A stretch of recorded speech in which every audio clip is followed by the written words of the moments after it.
Top quality और consistent performance के लिए सिर्फ सिल्वर पंप नाम याद रखना।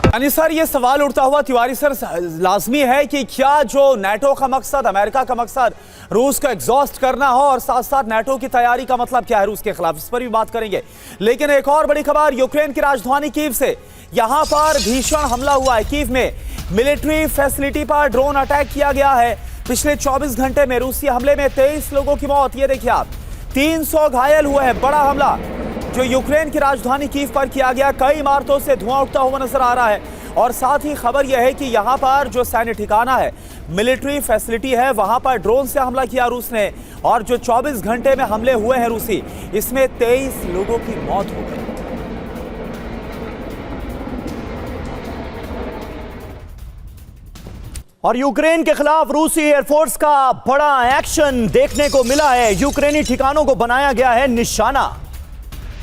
ये देखिए तस्वीरें, यूक्रेन के खिलाफ रूसी एयरफोर्स के एक्शन की तस्वीरें सामने आई हैं, जहां यूक्रेनी ठिकानों को निशाना बनाकर किया गया तबाह।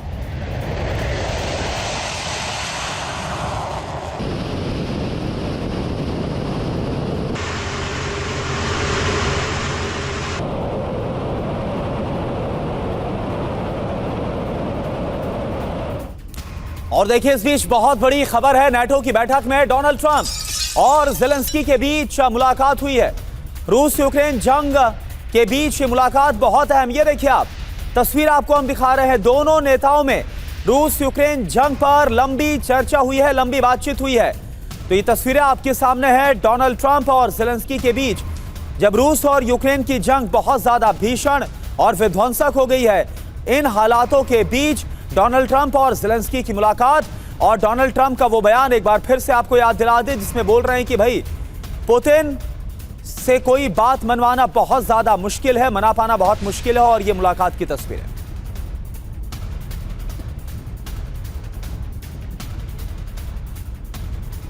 तो देखिए ये तस्वीरें अपने आप में खास हैं, खास करके अमेरिका में ओवल ऑफिस में जिस तरह से डोनाल्ड ट्रंप और ज़ेलेंस्की के बीच झड़प की नौबत आ गई थी, उसके बाद अब ये तस्वीरें सामने आई हैं। लेकिन ऐसा लग रहा है मानो पुतिन के सामने कंप्लीट सरेंडर कर दिया है डोनाल्ड ट्रंप ने। नाटो की मीटिंग हुई लेकिन छाप पुतिन की नजर आई। ट्रंप ज़ेलेंस्की की मुलाकात की जो बड़ी बातें हैं वो अब आपके सामने हैं स्क्रीन पर। नीदरलैंड के हेग में ट्रंप और ज़ेलेंस्की के बीच बैठक हुई, तस्वीर आपके सामने है। रूस यूक्रेन के जंग के बीच ये अहम मुलाकात थी। दोनों नेताओं में रूस यूक्रेन जंग पर चर्चा हुई। ज़ेलेंस्की ने ट्रंप से यूक्रेन के लिए मदद मांगी। खतरनाक ड्रोन समेत हथियारों की मांग की गई ज़ेलेंस्की की तरफ से। रूस के साथ जंग में जो नुकसान अब तक यूक्रेन को उठाना पड़ा है, उसकी भी पूरी जानकारी ट्रंप को दी गई। यूक्रेन में ड्रोन का प्रोडक्शन अमेरिका शुरू करे, इस बात की अपील की गई।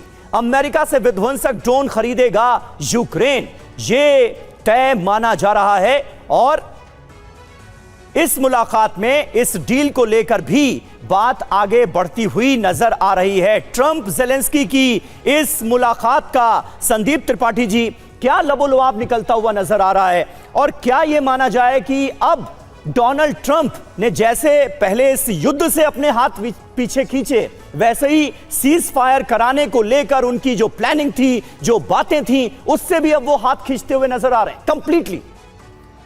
समीर जी देखिए, ये मुझे याद है वो फरवरी का महीना था। जनवरी में ट्रंप शपथ लेते हैं, फरवरी में अपने पहले जो उन्होंने वादा किया था दुनिया के सामने और अमेरिका जनता के सामने कि मेरे आते ही मैं दुनिया के सबसे बड़ा जो वॉर जोन चल रहा है उसको समाप्त करूंगा। हाँ। और उस आक्रामकता को, अपने इलेक्टोरल एजेंडा को उन्होंने क्या किया, आते ही फेब में ज़ेलेंस्की से मिलते हैं और दुनिया के सामने एक डिप्लोमेसी का एक नया चेहरा आता है कि जो वॉर जोन में जो प्रेसिडेंट घायल है, जिसे मैं कह सकता हूं कि पूरी तरह से क्षतिग्रस्त वो ज़ेलेंस्की, टूटा हुआ ज़ेलेंस्की जाता है और उनके पास बैठते हैं।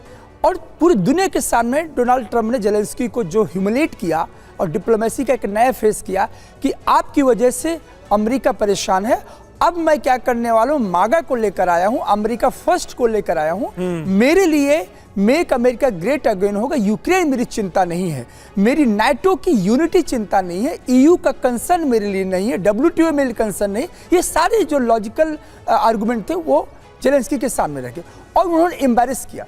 इसके बाद ये लगने लगा कि जेलेंस्की अकेले पड़ गए। याद कीजिए कि फरवरी के टाइम में ही यूके सामने आता है, जर्मनी, फ्रांस सामने आते हैं। उन्होंने कहा कि भले ही अमेरिका छोड़ दे लेकिन हम आपके साथ हैं।